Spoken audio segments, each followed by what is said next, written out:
Kalau memang ada kita panggil genderuwonya. Dan satu lagi, urusan roh itu adalah urusan Tuhan, tidak ada kaitannya sama genderuwo.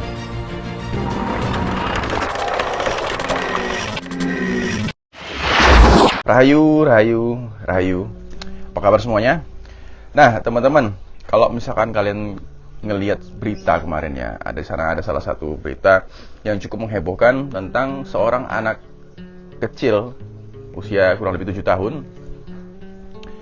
Itu beritanya adalah meninggal karena diruqyah gitu ya. Istilahnya ada bapaknya bilang juga meninggal karena dimakan genderuwo gitu ya. Sampai jenazahnya tidak dimakamkan, justru malah ditaruh di dalam rumah itu selama 4 bulan.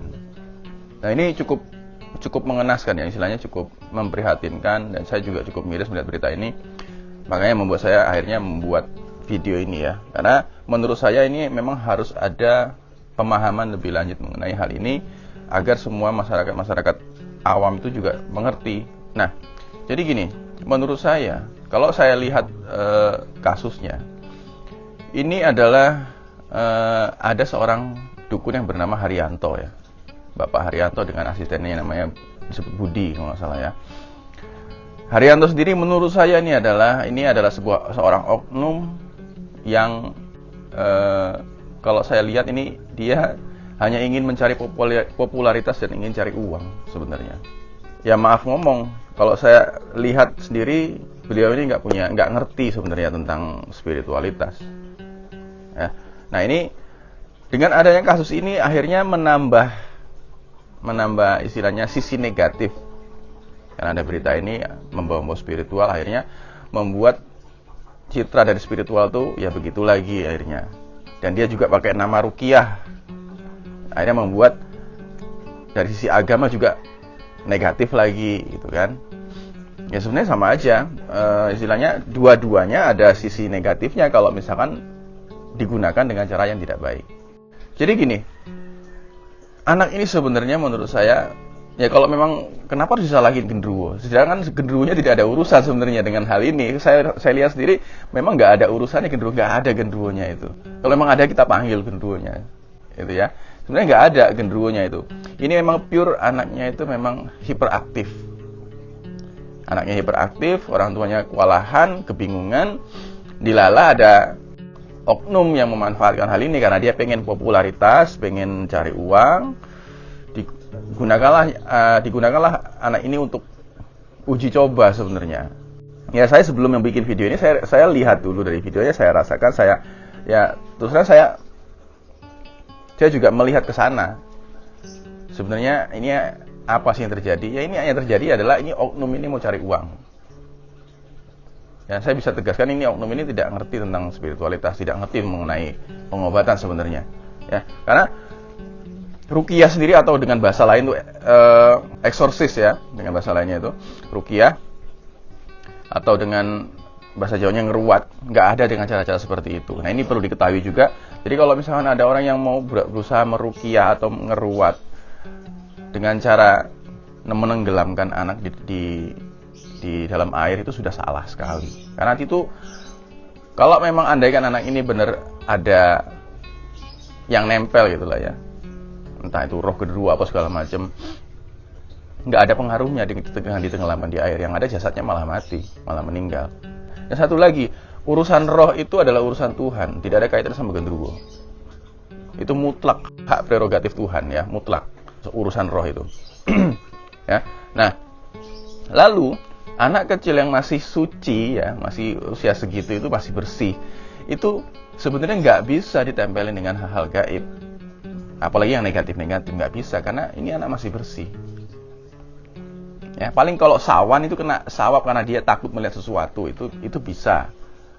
Itu sawan. Tapi kalau ditempeli di kayak begitu itu nggak bisa. Jadi perlu diketahui juga buat masyarakat umum, sebenarnya nggak usah khawatir sama anak kecil yang tingkahnya sangat luar biasa, dengan kenakalannya itu wajar anak kecil. Satu, kedua, itu memang anak ada yang jenisnya hiperaktif mungkin ya. Jadi jangan dikait-kaitkan dengan hal-hal yang berbau gaib dan mistik.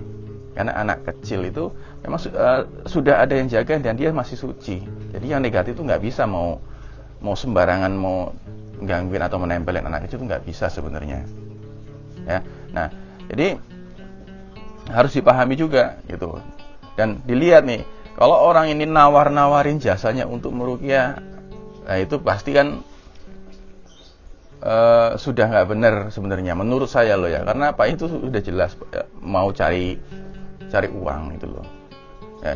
Dan saya lihat sendiri ya, mohon maaf, si Pak Haryanto itu tidak mengerti tentang hal seperti ini ya. Ini anak sebenarnya sayang sekali.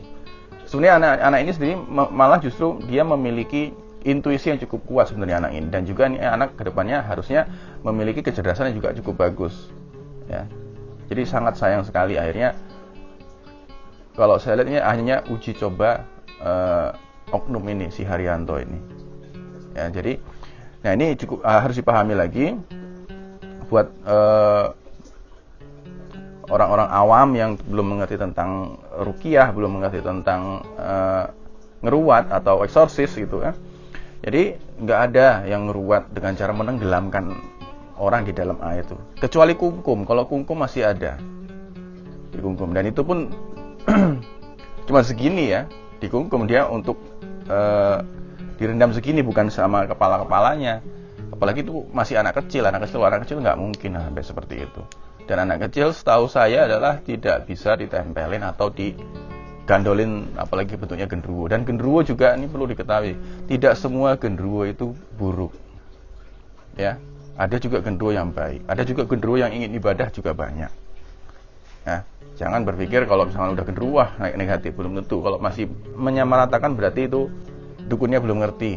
Kenapa ini membuat saya akhirnya membuat sebuah video? Karena saya istilahnya terpanggil dalam artian saya ingin memberikan wawasan sedikit mengenai hal ini ya. Jadi anak kecil itu jangan khawatir kalau misalnya lagi nakal-nakalnya, itu belum tentu ditempelin, karena nggak bisa anak kecil itu ditempelin dengan hal-hal gaib yang negatif, kecuali eyangnya sendiri, leluhurnya sendiri, itu masih bisa dari kecil ya. Karena anak kecil masih suci, jadi nggak bisa yang aneh-aneh itu menempel gitu. Dan juga tadi saya jelaskan bahwa ruqyah atau ngeruat atau eksorsis itu nggak begitu caranya ya. Yang umum aja itu menggunakan doa, yang umum saja menggunakan doa juga. Orang yang memiliki benar-benar perilaku yang baik, keimanannya juga baik, baru bisa ya. Kalau enggak ya, kalau misalnya masih nawar-nawarin gitu, masih mencari pamor, masih mencari ketenaran, masih pengen dia diakui di kampung situ, jadi itu sudah pasti ini oknum ini nggak ngerti apa-apa. Saya rasakan juga energinya juga ya, maaf ngomong, masih belum lah ya. Kasihan itu keluarga anak kecil itu jadi korban ya. Jadi itu ya perlu diketahui ya di masyarakat luas, istilahnya kalau perlu disebarkan video ini biar orang pada tahu bahwa kalau anak kecil itu masih suci. Jadi jangan khawatir, yang nempelin mesti yang sendiri itu bisa. Kalau yang negatif nggak bisa. Kena sawan sawap itu bisa, karena dia ketakutan ngelihat sesuatu ya. Paling segitu. Nah mungkin hanya itu aja yang perlu saya istilahnya bagi ke teman-teman semua. Mudah-mudahan tidak ada lagi yang seperti itu. Mudah-mudahan orang juga segera sadar ya, memang hawanya saat ini memang lagi seperti ini ya. Akhirnya kemarin saya bilang hawa panas ini membuat semua orang akhirnya terlihat seperti apa aslinya ya, terlihat dengan sendirinya bagaimana perilaku orang tersebut, mau baik mau buruk akan diperlihatkan yang aslinya begitu ya. Memang saat ini memang ilmu-ilmu kuno itu memang pada keluar, memang mau yang positif mau yang negatif pada keluar semua, mau yang buruk mau yang baik itu pada keluar semua ilmu-ilmu kuno ya. Jadi memang makanya banyak sekali hal-hal seperti ini terjadi, dan hawanya akan terus menjadi seperti ini karena memang pengaruhnya, efeknya dari banyak sekali dari hal-hal seperti ini juga. Mudah-mudahan nggak terjadi lagi seperti ini. Mungkin segitu aja video ini yang bisa saya sampaikan, nggak banyak. Mudah-mudahan ini bisa bermanfaat buat pemahaman bagi orang-orang awam. Nah, jadi begitu ya, kenali dulu watak anak tersebut, kenali dulu. Masa iya orang tua nggak mengenali watak anaknya? Emang dari kecil udah begitu ya. Anak istilahnya hiperaktif, masa iya ada orang ngomong kena apa namanya, ada roh genderuwo, anak genderuwo. Kasihan genderuwonya disalahkan, ya nggak tahu apa-apa ya. Nah, itu ya, kenali dulu perilaku dan watak anak, baru kalau memang berlebihan ya berarti anaknya hiperaktif, itu aja. Jangan sampai dikait-kaitkan dengan hal-hal seperti itu ya. Jadi ya itu ya, menambah cerita lagi nih di negara kita, bahwa sekarang memang banyak sekali yang terjadi seperti ini. Ya udah, mudah-mudahan nggak terulang lagi kasus-kasus seperti ini. Kita doakan semoga si Aisyah itu tenang di sana ya, dan semua yang ditinggalkan juga menjadi istilahnya kuat menghadapi cobaan ini. Ya, silakan ayo kita bersama-sama berdoa mendoakan si mungil ini yang lucu ini ya. Mudah-mudahan beliau diberi ketenangan di alam sana. Ya, semuanya diikhlaskan ya. Itu aja semuanya ya. Mudah-mudahan ini bermanfaat. Rayu, rayu, rayu.